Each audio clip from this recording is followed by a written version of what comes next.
Miaraba antsika rehetra mpanaraka ny televizionna malagasy any tokantrano amin'ity anio fa 2020 volana Jolay 2020 sy 2020 ety. Ny mandrafitra ny mety toetrany amintsika amin'ny ankapobeny dia alizay matanjaka zany hoe somary mafy ny fitsokon'ny rivotra amin'ny faritra avaratra atsinanana sy atsimo atsinanan'ny nosiny tokony hitandrina araka izany koa ny mpampiasan'ny ranomasina.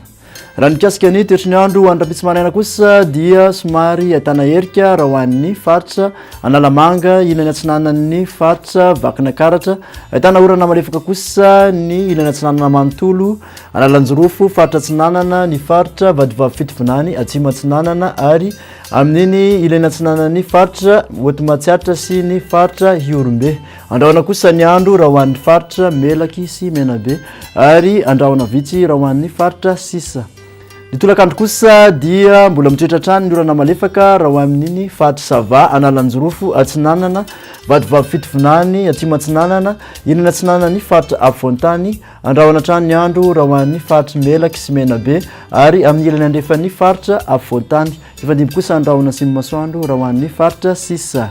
Ny maripana ambandrina voavinavina dia 5 ho an'ny faritra Vakinakaratra, 12 kosa raha ho an'ny Antananarivo sy Fianarantsoa ary tsy latsaky ny 12 raha ho an'ny Moritsiraka rehetra.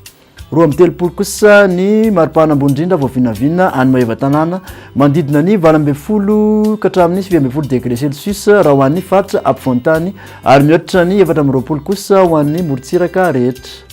Raha mikasa ho any amin'ireo tanàn-dehibe ivelan'i Madagascar ianao dia somary fandimby ny rahona sy masoandro raha ho an'ny faritra Johannesburg, andrahoana kosa ny andro raha ho an'ny Bangkok, ibalika amin'ny masoandro ho an'ny Milan, Nairobi ary Paris.